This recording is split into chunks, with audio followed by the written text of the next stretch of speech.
Hi friends, welcome to மானு சமையல். இன்றைக்கி நம்ம சாம்பார் பொடி எப்படி செய்யுதுன்னு பார்க்க போகிறோம். அதுக்கு தேவையான இன்க்ரீடியன்ட்ஸ் இப்போ பார்க்கலாம்.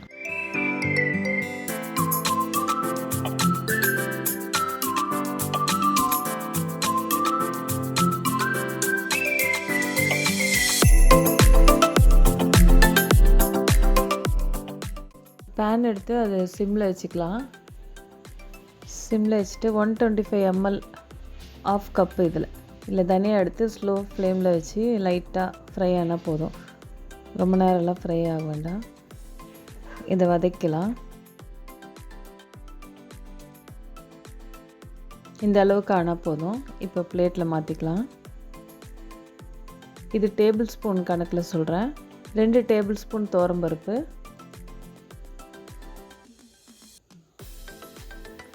2 டேபிள் ஸ்பூன் கடலைப்பருப்பு,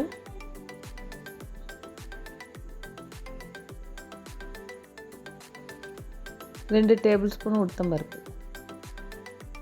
நம்ம எல்லார் வீட்லேயும் இந்த டேபிள் ஸ்பூன்லாம் இருக்கும். ஸோ ஈஸியாக இருக்கும் மெஷர்மெண்ட் பார்க்குறதுக்கு. இதையும் கொஞ்சம் லைட்டாக ஃப்ரை பண்ணிக்கலாம். சூடானால் போதும் பருப்பு, அந்த அளவுக்கு.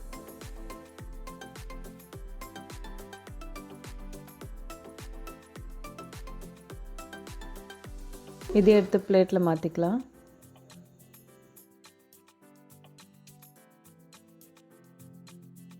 இப்போ டீஸ்பூன் கணக்கில் சொல்கிறேன். 1 டீஸ்பூன் மிளகு, 1 டீஸ்பூன் சீரகம், 1/4 டீஸ்பூன் வெந்தயம்.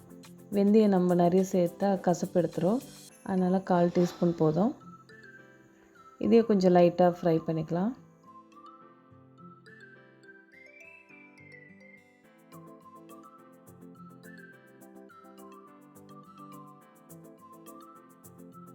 பிளேட்டில் மாற்றிக்கலாம்.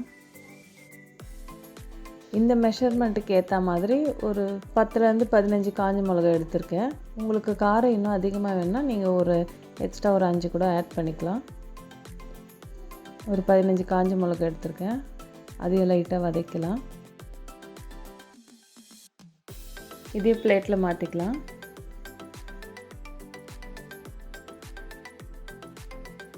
இப்போ கருவேப்பிலை நல்லா ஒரு கை ஃபுல்லாக எடுத்திருக்கேன். அதையும் கொஞ்சம் நல்லா கிறிஸ்பியாக ஃப்ரை பண்ணி எடுத்துக்கலாம். கருவேப்பிலை எவ்வளோ போடுறோமோ அவ்வளோவும் நல்லா வாசனையாக இருக்கும் சாம்பார் பொடி. நம்மக்கிட்ட காஞ்ச கருவேப்பிலை எடுத்து வச்சுருந்தாலும் அதையும் நம்ம லைட்டாக வதக்கி போட்டுக்கலாம். இது மாதிரி ஃப்ரை பண்ணிக்கலாம் போதும். இதையும் பிளேட்டில் மாற்றிக்கலாம். இப்போ கொஞ்சம் எண்ணெய் ஊற்றி கட்டி பெருங்காயம் எடுத்திருக்கேன். கட்டி பெருங்காயம் நல்ல வாசனையாக இருக்கும். தூளை விட கட்டி பெருங்காயம் போட்டால் நல்லாயிருக்கும் சாம்பார் பொடிக்கு. இது நல்லா கொஞ்சம் உப்பி வர அளவுக்கு வறுத்துக்கலாம் ஆயிலில். இப்படி ப்ரெஸ் பண்ணால் அது அப்படியே உடையணும், அந்த அளவுக்கு ப்ரெஸ் பண்ணால் பாருங்கள் அப்படியே உடையுது.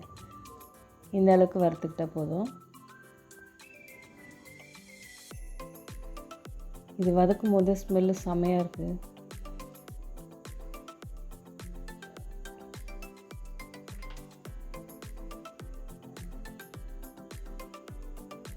இது மாதிரி வறுத்தா போதும். இதையும் பிளேட்டில் மாற்றிக்கலாம். இப்போ எல்லாத்தையும் ஒரு 5 மினிட்ஸ் நல்லா ஆற வச்சுக்கலாம். ஆற வச்சுட்டு ஒரு மிக்ஸி ஜாரில் மாற்றி ஃபைனாக அரைச்சிக்கலாம்.